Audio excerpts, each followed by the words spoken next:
Vous écoutez le quiz issu de l'émission spéciale S1101 consacrée à l'édition 2025 du Salon de la Photo et diffusée le mardi 23 septembre 2025.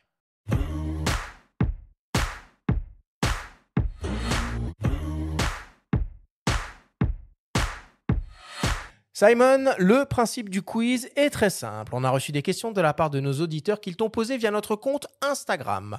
On en a sélectionné quelques-unes et tu vas avoir seulement 30 secondes et pas une de plus pour tenter d'y répondre le plus clairement possible. As-tu bien compris la consigne? Oui. Alors on y va. Première question qui nous vient d'un dénommé Christian. C'est pas vraiment des questions, tu vas voir, c'est plus des suggestions. Une nocturne du salon pour faire la fête jusqu'au bout de la nuit entre passionnés de photos. C'est une bonne idée, non? C'est une bonne idée, mais c'est un peu compliqué avec la Villette. Ils n'ont pas la possibilité de faire des manifestations toute la nuit. Par contre, cette année, on fait un after work et le public est invité à prendre des places payantes pour assister à cela. Deuxième question qui nous vient d'une dénommée Héloïse.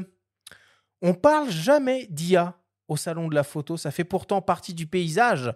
À quand un stand de Midjourney? C'est une très bonne question. Je pense que déjà dans notre concours des Zooms, on a accepté que les postulants puissent utiliser l'IA, mais que la photo soit une vraie photo et avec une intervention peut-être dessus. Pas complètement générative, c'est-à-dire voilà, pas créer, exactement.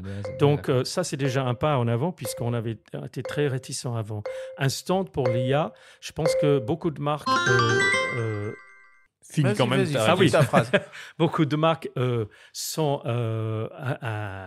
réticents ou ils s'y penchent. Donc, on ne peut pas éviter ces phénomènes. C'est vraiment là et on doit l'accepter. Troisième question qui nous vient d'un dénommé Marco. Est-ce qu'il serait possible, envisageable d'étendre le salon à différentes parties du parc de la Villette avec des spots pratiques en extérieur? Oui, tout à fait. On a déjà fait un spot dans le parc l'année dernière avec Montier-en-Der à 8 h du matin, si vous êtes debout, pour photographier la faune. Cette année aussi, avec Montier, on fait la photo astro, si le temps est clément. Et on essaye peut-être de s'étendre sur d'autres opérations avec les équipements du parc.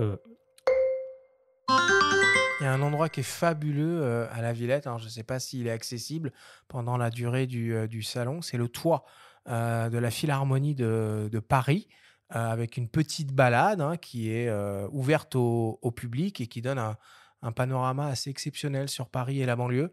Un très bon spot pour faire un peu de paysage et de photographie panoramique. Ça, c'est un très bon tuyau. Merci beaucoup, Arthur.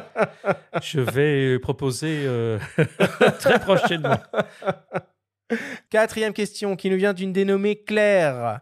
Comment s'effectue le choix des photographes à l'honneur lors de la grande exposition? Alors, en fait, c'est un travail de réflexion de ma part, mais c'est aussi une grande exposition, ça coûte de l'argent. Il faut produire les photos, il faut les emprunter, il y a les assurances, les encadrements, etc. Donc, on doit forcément travailler avec un musée ou une collection ou un photographe qui a déjà un certain fonds.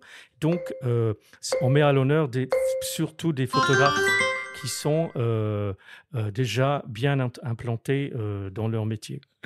Allez, c'est parfait. Merci beaucoup, Simon.